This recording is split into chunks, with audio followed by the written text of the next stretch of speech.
Сәлем қыздар, қалайсыздар? Көңіл күйлеріңіз қалай? Бүгін арықтау марафонының 7-ші күні менімен бірге арықтап жатырсыздар ма? Менің бүгінгі жүрген шағым 11.000 шаг болды қыздар. Сіздер шақтың нормасын орындап жүрсіздер ме?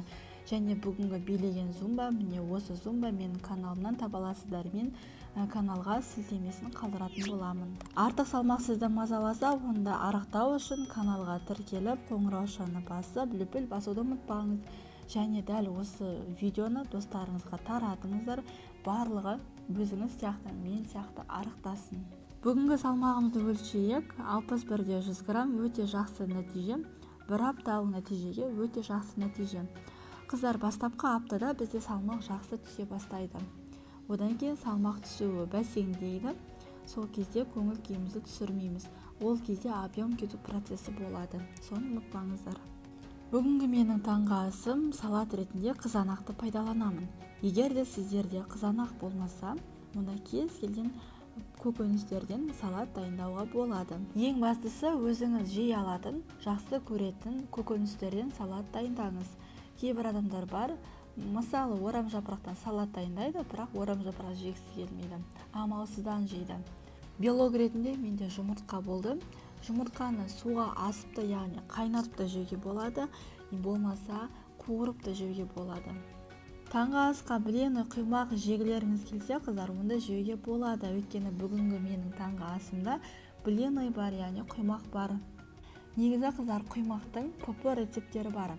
Бірақ бұйырса алдағы уақытта сіздермен ПП рецепті бөлісемін. Өте дәмді болып шығады. Глютенсіз жасалады, яғни оның құрамындағы бидай ұны емес, овсянка ұны бар, гречневая ұн бар, немесе нутовая ұн деген бар, рисовая мука деген бар. Міне дәл осындай ұндардан бленылар жасауға болады. Ал қыздар, бүгінгі менің таңғы асым өте осындай керемет болып шықты, өте тойымды. Және таңғы асқа мен қаймақты және сары майды қосамын. Яғни қаймақ пен сары май бізде табиғи майдың рөлін атқарады. Байқасаңыздар, менің таңғы асымда белок, клетчатка, май, көмірсу балансы сақталған. Белок ретінде жұмыртқа, май ретінде сары май мен қаймақ, көмірсу ретінде менде блені және салат, ол менде клетчатка. Айтпақшы қыздар, айтуды ұмытып кетіппін. Мен ұйқыдан тұра салысымен аш қарында вакуум жаттығуын жасаймын. Вакуум жаттығуын жасап болған соң 2 стакан жылы су ішемін. Маған көп сұрақ келеді, вакуум жаттығуын қанша минуттан жасау керек? Негізі определенный минут жоқ. Бірақ бастапқыда жатып жасап үйренесіздер. Одан кейін барып тұрып немесе отырып жасауға болады.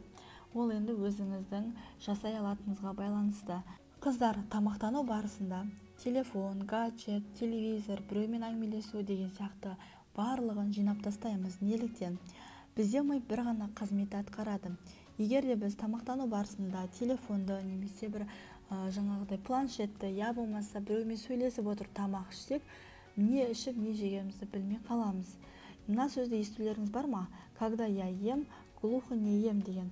Яғни бұл сөз жеп жатырған нәрсеміздің қанша мөлшерде жегенімізді білмей қаламыз және тойымдық сезімін өткізіп аламыз. Ал қыздар, кезек түскі асқа келді. Негізі мен көп жағдайда түскі асқа арнайы тамақ пісіре қоймаймын. Кешке дайындаған тамақты түскі асқа жеймін, немесе кешкіден қалған тамақты түскі асқа жеймін. Егер де мен сабақта, басқа жақта болатын болсам, онда түскі асымды бір күн алдын дайындап қоямын. Яғни пісіріп, дайындап, ыдысыма салып аламын. Кейбір қыздар бар, салат же десең, салат жеуден қашады. Себебі әдемі етіп дайындай алмайды, рецепті толық білмейді. Және жалпы қыздар, мен палаудың бетіне жұмыртқа қосып жегенді жақсы көремін. Бір жағынан жұмыртқа бізде белок. Сіздер де солай жеп көрсеңіздер болады, өте қатты ұнайды деген ойдамын. Мен негізі бала кезден помидорды жұмыртқамен және салаттың, қызанақ салатының суымен жегенді өте қатты жақсы көремін. Салат ретінде қыздар, мен арнайы бір көкөністер сатып алған жоқпын. Үйде менде болгар бұрышы бар, яғни болгарский, одан кейін қызанақ және сәбіз бар. Міне осы 3 өнімнен мен салат дайындай салдым. Сіздер де солай жасасаңыздар болады. Егер де қызанақ болмаса, болгар бұрышы болмаса, жай ғана капустадан немесе қызылшадан салат дайындауға болады. Немесе жай ғана сәбізден морковный салат дайындауға болады. Қыздар, арықтауда Тек қана жаттығу жасасам арықтаймын деген ойды алып тастаңыз. Себебі арықтауда 80% тамақтанудан, 20% жаттығудан, 10% ұйқы арықтауға көмектеседі. Неге ұйқы көмектеседі?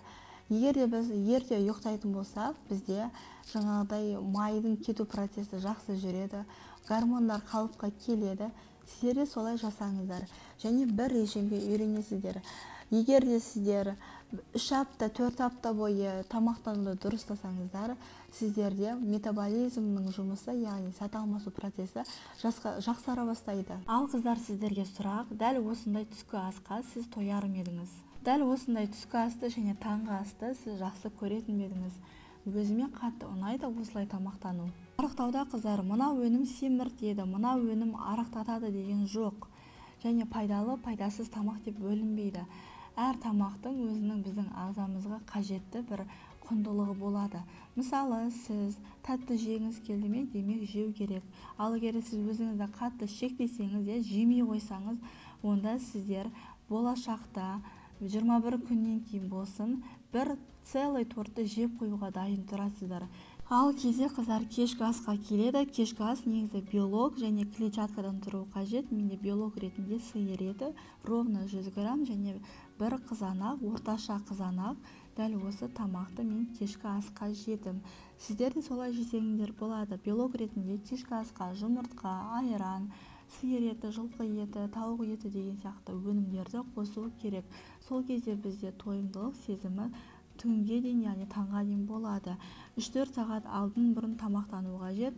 Тамақтанатын уақыттар таңғы 7 мен 8-дің аралығында, түскі уақыт, яғни түскі ас 1 мен 2-дің аралығында, кешкі ас сағат 19:00 мен 20:00 аралығында. Сау болыңыздар, ертеңгі видеода жолыққанша.